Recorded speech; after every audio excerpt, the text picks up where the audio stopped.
The Revolutionary War did not only determine the future of the American colonies, but it also shaped the future of the native people who lived in and around them. You see, while most native communities tried to remain neutral in the fighting between the Crown and the colonists, as the war continued, many of them found this difficult to do so and made the decision to either fight for the Crown or the colonists. In this, we intend to tell you about their stories.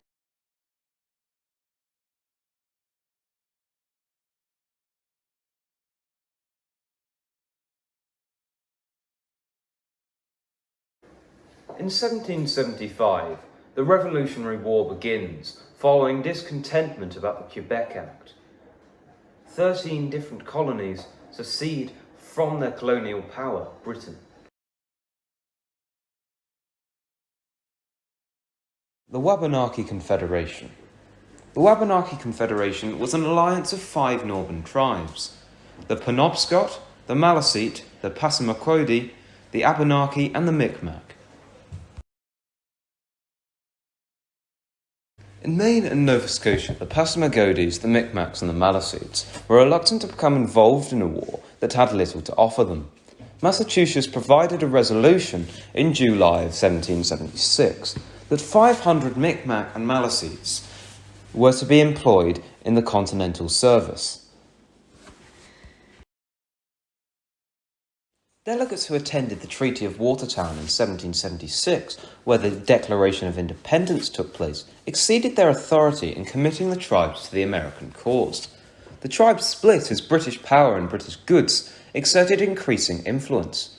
About 100 principal men of the Micmac, Maliseet, and Passamaquoddy tribes took an oath of allegiance to King George between September 1778 to January 1779. A chief known as Chief Ornon and a company of Penobscots served in the United States Army and figured prominently in the action in Penobscot in 1779.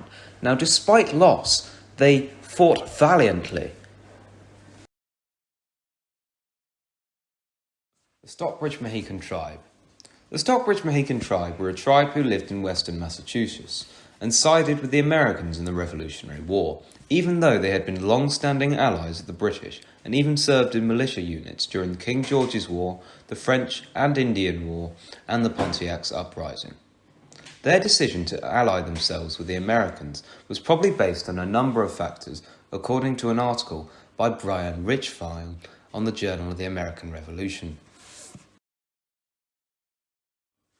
In April of 1774, the Provincial Congress of Massachusetts sent a message to Chief Solomon of the Stockbridge Nation, informing him of the possibility of war with the British and asked for continued friendly relations with his tribe. In response, Chief Solomon visited Boston and made a speech pledging the loyalty of his tribe. The Stockbridge Mohicans went on to fight in some of the earliest battles of the war and were reported among the militiamen at Lexington and Concord in April of 1774.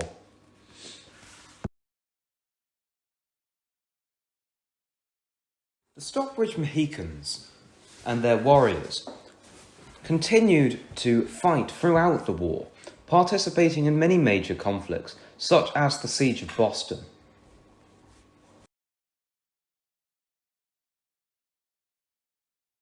Finally, in 1774, the federal government signed the Treaty of Canadigua with the Oneida, Tuscarora, and Stockbridge to thank the tribes for their wartime services with a gift of $5,000, a new church, grist mills, and sawmills, and the instructions in how to operate them. The Wyandot was a tribe in the Great Lakes region. It sided with the British during the Revolutionary War.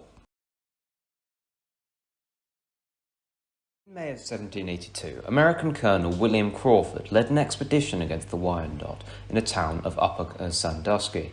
Upon orders of George Washington to attack the local Indians, as they called them, who had sided with the British.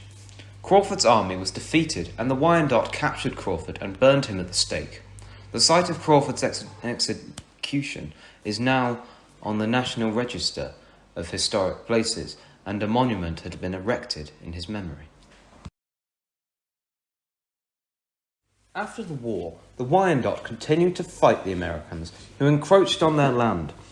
There was a brief lull in the fighting from 1783 to 1785, and the United States, Wyandot, Delaware, Chippewa, and the Ottawa tribes signed the Treaty of Fort McIntosh in 1785. But the fighting resumed shortly after, though, when white settlers ignored the treaty and continued to settle in the Indian lands. The Wyandot were eventually defeated by General Anthony Wayne at the Battle of the Fallen Timbers in 1794. The tribe surrendered most of their land in Ohio when they signed the Treaty of Greenville and ceded even more land into the Treaty of Detroit in 1807. In 1843, the Wyandots were forcibly removed from their remaining land and relocated to a reservation in Kansas. After the Civil War, the Ohio Wyandot were relocated to Oklahoma.